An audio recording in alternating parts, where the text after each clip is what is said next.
when Moses split the sea, and the Israelite walked through, and the Egyptian was running after them, and God made them a big miracle, that when they were in the water, when the water was split, God closed the water back, and they came safely to the other side.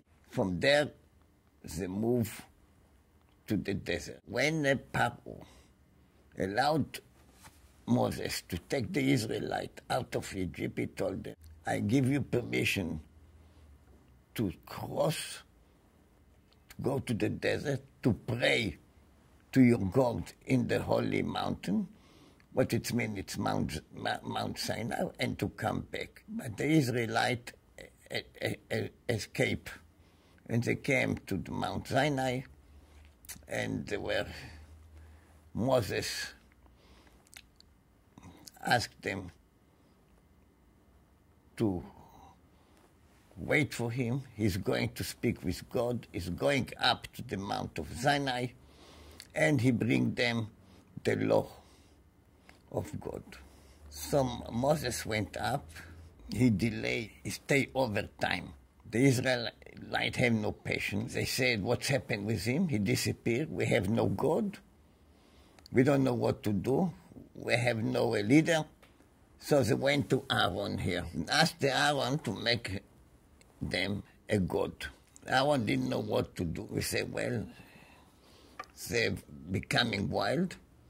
I will create them a god. So we create them a golden calf.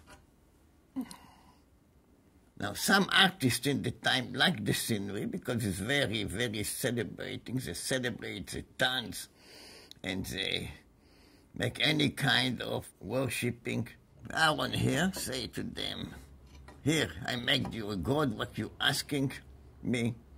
All put their hand up and cheer and started to dance around the craft. And this shows us that any nation needs a leader. If the leader miss somewhere, or they kill him, or he disappears and they look for another one. Then we have the same experience here from the first time that it mentioned in the Bible. They were looking for a leader. The leader was not there. He was up talking with God.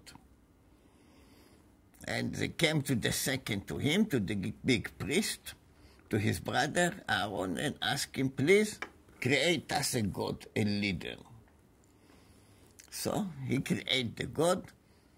The Israelite was very happy. They haven't what make no difference what it is. Can be a dumb god, can be complete leader, completely dumb, a ruthless one, or a very holy one. So what the time they took a craft, because in those times craft was show power. It was in every symbol of God they put a statue or an image of a craft.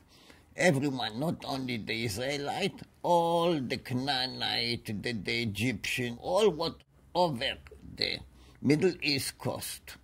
Bull represent a lot. What spiritual he represent? He can represent force. Okay, you know it. But what the spiritual? Now, a bull came to type of animal, like a cow also she is part of the bull, to the way that people look at them in those times. They take very little grass and they give nearly everything what they have. The horn, the leather, the milk, the meat, everything. So for them it's a symbol of giving, of life. Without them is no life. He became a symbol and they worship it.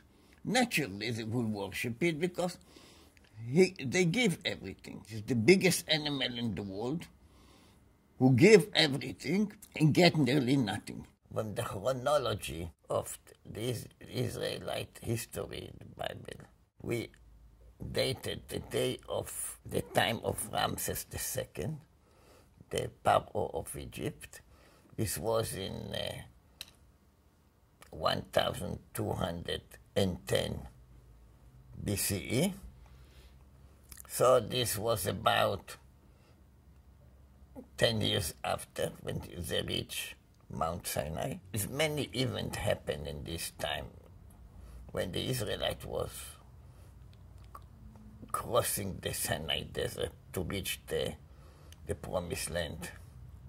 But the most dramatic one and the most important one was the Sinai event in Mount Sinai. When they got the Torah, Moses went up to the mountain and overstayed there. He stayed there for 40 days, and it was too long for the Israelites.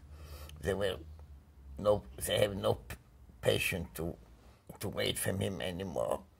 They went to his brother, to Aaron. Well, Moses disappeared. We have no leader. Create us a God and create us a leader.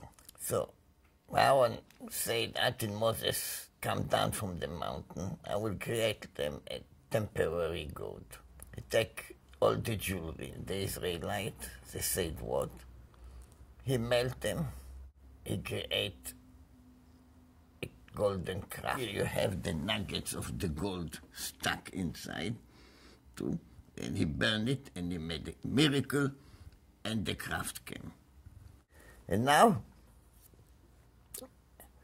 it was a big celebration, very much like a pagan celebration, with dancing, with orgy, with everything what fancied them, raising their hand, and what you see here. And then when Moses came down off the mountain, Joshua told him what's happening. He gets very mad.